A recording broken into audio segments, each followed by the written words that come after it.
Buddy Hield. I'm hyped for DeAnthony Melton. Maybe I'm a sucker. These moves are not going to, let's be real with these moves. Is this team better than last season's team? I have no idea. Right now on paper, I would say no. People think they are better because defensively. But I look at this roster, and I'm looking up and down the roster, and I'm looking for bucket getters.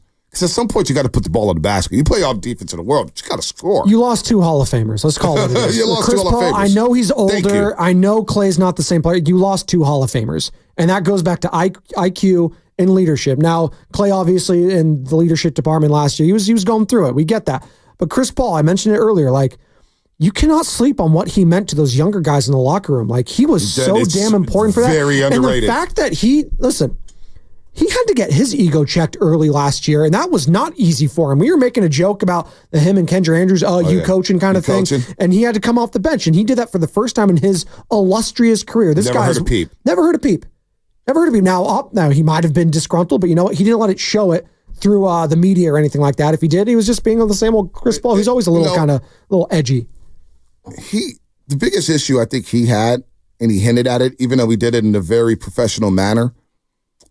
He mentioned how, Steve told us, man, we got a lot of guys who can finish, and he's not going to get it right every game. We know that, but I told Steve that he knows I'm here. I'm ready to go.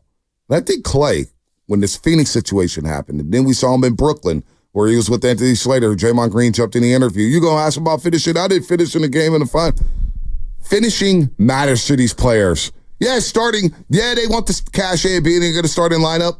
But if they're not in the final 5 minutes, in crunch time, winning time to seal the game, they are irate because they feel like they don't contribute. They feel like they're not contributing. It's how you finish. Yeah. And these guys love to finish. So I look at this roster right now. Who the hell's going to finish? Well, it's really funny you said that because I'm thinking because Steve Kerr's the head coach of the Olympic basketball team. That's another thing he's going to have to worry about when it comes to those egos and try to shift it around. Jason Tatum, I know you just won a title. I think you got to sit the bench here. Joel Embiid, Anthony Davis. It's a coin flip. I don't know. Hey, LeBron. Man, I don't know, man. Maybe that's another thing. I was just thinking, just real quick, just as a side, I'm just thinking about that whole thing with Team USA basketball. That's going to be fascinating to watch because, again, Team USA, although they are the heavy favorites still, don't sleep on a lot of these matchups. The world has gotten a lot better even since 2020 when we had that pandemic one. So, no, it's a big deal, but also it was the difference between winning basketball games, Bonte. It was. Wins here or there, and maybe you're a playoff team instead of a play-in team, and you're viewing last season under a different lens. Right. But you weren't. You were a play-in team, and you lost to the Sacramento Kings, who were without who was at the time before he got hurt, was their 6th man of the year in Malik Monk, and they didn't have Kevin Huerter, obviously, as well. So, man, it's Steve Kerr. We go back to that name. There is so much on the line for him this year. I know he got the extension. Right. And that was it's really a one-year deal. It really is. I don't think he goes into another situation where he's on the last year of his deal and coaches. And honestly, I'm going to say this. It might be his last year coaching the Golden State Warriors. I'm looking at that San Antonio Spurs team, and he's going to keep getting linked to that because Greg Popovich, he's getting older. But he just signed that big extension, right? That doesn't mean anything. I know it doesn't. He could go to the front office. I know it doesn't. Isn't that part of the deal? Yeah, I know it. You're right. That's the thing. He could just shift over there and be like a Jerry West type over. I would not be shocked to see that happen. Wemby. Oh, my God. But is that the most ludicrous thing you've ever heard? No, it's not the most ludicrous. And that's why, he got the deal last year, the extension late in the season. Am I wrong? I just don't see Steve Kerr. You're kind of onto something here. I don't know about San Antonio, but you may be onto something that we could be watching Steve Kerr coaching. Bulls. Yeah, it's rare that a coach goes into a last season of a deal without a new deal lined up. I don't see it happening twice for Steve Kerr. I really don't. Now, that's just me personally being a fan and kind of observing the situation. I don't know. This could be Steve Kerr's last year. You never know. Let's go to the calls, Spadoni. 888-957-9570. A lot of people talk about Clay's plus-minus. Oh, it's the worst when I go to State Warriors. Brandon Pajitsky had the best plus-minus. You can miss me with plus-minus. That's a load of crap. Pods had the best plus-minus on the team. Yeah, come on. I mean, we had the double overtime game with the Golden State Warriors and the LA Lakers, and I think LeBron had a minus in that game or something like that. It's stupid. You don't win that game without LeBron. The Warriors are not in that game without Steph. So this whole plus-minus thing missed me with that. Jimmy in Dublin, what's happening? What's up, Jimmy? Hey, I'm good. How you guys doing, man? Good. We're doing good, Great. Jimmy. How are you? Okay. Yeah, I'm good. Thank you. So, yeah, man, I just want to say this, man. I mean, I don't understand. I'm not even a Warrior fan, but I'm from the Bay Area, so I have no ill will against the Warriors at all. You know, I mean, I'm a Laker fan, but I still root for my home team, right? With that being said, a lot of these Warrior fans are delusional, man. Like, there's no way you're going to bring in Melton, slow motion Kyle Anderson, and a washed Buddy Hield and think that that's going to get the job done. Like, I'm looking at this team, and I'm like, I don't think they got better. Like, okay, you added, I mean, because as much as people not Chris Paul and say he's old and this and that, Chris Paul brought things to the Warriors that a lot of these guys aren't going to bring. Just as veteran leadership, and then, being the point guard. I mean, you never forget how to dribble and pass the ball, right? Mm-hmm. And they need to pick up a big time name, and there's no other big time names out there. And everybody's hyped off of Lauri Markkanen. Dude, he's not a franchise changing player. If he was, why would Utah be trying to get rid of him so fast? You guys have a good rest of the day. Hold on, real quick, Jimmy. Just real quick on that. You're a Laker fan, so I just heard how you felt about Markkanen. How do you feel about Brandon Ingram, who used to be an LA Laker? I feel like they kind of gave up on Ingram a little bit too fast when he was in LA, but at the same time, I mean, he is who he is, man. I think he's already peaked out. You know, he has flashes of being an all-star, but he's not a franchise, changing type guy. He's not like a Luka or, like a Giannis or Jokic. He's not, and that's what the Warriors need, a high caliber perennial all-star to go with Klay and the rest of those pieces. They're going to be on the outside looking in, potentially of the play-in.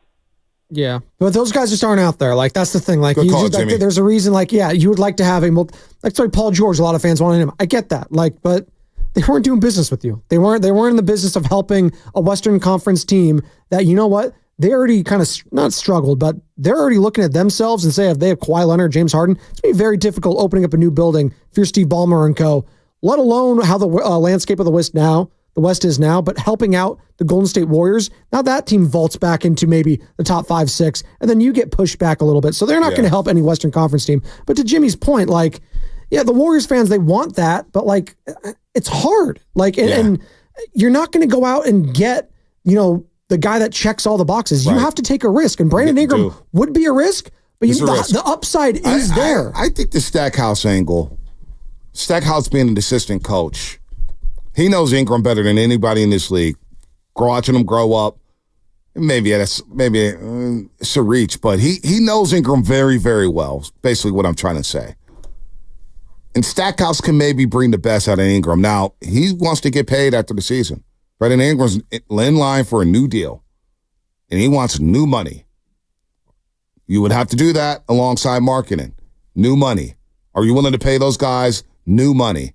Are they guys who are going to move the needle and get you back into the hierarchy of the Western Conference? I don't know about that. But we're asking the questions here and on the Morning Roast, Benoni and for Shasky, and 888-957-9570. Are the Warriors really better right now than that team last season? Because I feel like a lot of Warrior fans, and I'm hearing it. Vontae, we're better defensively, we're better. I need to see it. Marvin in San Francisco, are the Warriors better than they were a season ago? Starving Marvin. I think we're better than last year by a lot. Think about it. All our problems were in the early part of the season. We had the second best record in the NBA after January 1st, okay, with the same players we have now, except for Klay Thompson and Chris Paul. Ask yourself this question. How many games do you remember saying Klay Thompson won that game? I don't remember any. He had an off night or a good night, or sometimes had one night where he came off the bench and scored 30 points, and that was the headline. But they scored, Chris Paul and Klay Thompson scored, I think, together about 24 points a game. About 30 a game. Klay had what, 18? 18, 19, Chris Paul ball 8, 9, 10. So around 28 to 30. Okay, so they had between 25 and 30. We're going to easily replace that just in the improvement of Kuminga and Pajinski and so forth. But we now have a guard that we got from Chicago who has a defensive highlight film video on YouTube. Put him together with GP2. We had probably the best for Chicago. You mean Philadelphia? Yeah. DeAnthony Melton? DeAnthony, right? DeAnthony Melton. I'm sorry, DeAnthony Melton. Then, as far as we were missing that one guy was a rim protector. Now we got Anderson. Anderson can also did a real good job covering Luka Doncic, so he's very flexible in terms of the way we can use him. The biggest question is, we have too many guards now. And I really like Buddy Hield, too, by the way. You haven't mentioned him, but he's the kind of guy that reminds me of these championship teams always have some guy comes off the bench and hits 3 out of 4, 3 out of 5 or something like that and changes the game with the momentum of the game. So we got a guy like that now, and he's willing to come off the bench. We paid $9 million for him instead of $30 million for him. So I really like the team. I think that when you take that record we had after Jan 1, thinking about the improvement of Trey Jackson-Davis and so forth, with the size we have now, I think we're way better defensively. I think we haven't lost a thing on offense. And we had a really good offense last year. Now you can rest Curry because you have a bunch of guards. Now the question is, we have Moody, we have Pajinski. Is Kerr going to play Pajinski over D'Anthony Melton? That's a big question because there's no way Pajinski plays defense like Melton does. And I watched his interview yesterday. So I think that we are way deeper in terms of effective players. In fact, too deep. So what are they going to do with Wiggins and Kuminga? What are they going to do with all those guards? I say they have one more move to make. Yeah. I'm reading a lot of stuff about Kevin Durant. There's some trade talk about Kevin Durant. And I'm thinking, wow, what does Phoenix not have? They don't have a bench. We have a bench for them. They're not trading. They're not trading. They're not trading Kevin Durant. Thank you, Marvin. And I don't think Kevin Durant wants to come back here right now. No. Not from that picture you showed me with him and Steve Kerr at the Team USA basketball. KD's not coming back here. KD also have a calf strain. Like, we're getting older here, too. Like, yeah, that ship is sailed, folks. Yes. You got to leave. We had Kevin Durant. Michael Thompson told Willard Dibbs the biggest regret he has for Klay Thompson in a Warriors uniform is that Klay, Dre, Steph, and KD couldn't end it together. He thought they could have won 7 championships. Yeah, probably. Like, that's how good that team was. Marvin's hyped. Marvin's hyped. But I don't. And listen, he was going on there a little bit, but I do want to like come back to reality here for a second. Like these moves, like I'm very high. That's great. Where does that even get you in the West right now? This is where you finished last year. You were behind the Kings, the Pelicans, the Lakers, the Suns, the Mavericks, Clippers, Timberwolves, Nuggets, Thunder. All right. How many of those teams are taking a step back? The Clippers, no Paul George. They're taking a step back. Lakers haven't really done anything. They added Dalton Connect and Bronny James, but they were still a pretty good team. They were 7-3 in their last 10. And they ended the season on kind of a high note. They just went into the Nuggets, who are the defending champs. They're just better than them. There's no shame in that. Pelicans, what did they do this offseason? Well, they haven't done much. No. But Trey Burke III will get better. Yes. Where's Zion going to be at? Jonas Valanciunas moved on, right? Didn't he move on? Where did he go? Look up Jonas Valanciunas. Where the hell is he at right now? Wizards, that's right. He got paid. He got by who? The Wizards. Wizards. Oh, he's going to D.C. He's playing with Jordan Poole, huh? Pick a roll game with Valanciunas. He might get traded at the deadline next year. Yeah, he probably will. It's a tradable contract. Yeah. $10 million a year for Valanciunas. Where's Kuzma going? I think he's going to get traded. Maybe that's going to be another trade on him. But the Kings did get better with DeMar DeRozan. And Keegan Murray is going to be better. Apparently, they're still in on talks with other people to the Kings. Kyle Kuzma, and I heard the BI talks not dead. Right. People thought DeRozan put the nail in the bed for that. Maybe not. So now, Marvin said he still believes the Warriors have one more move in them.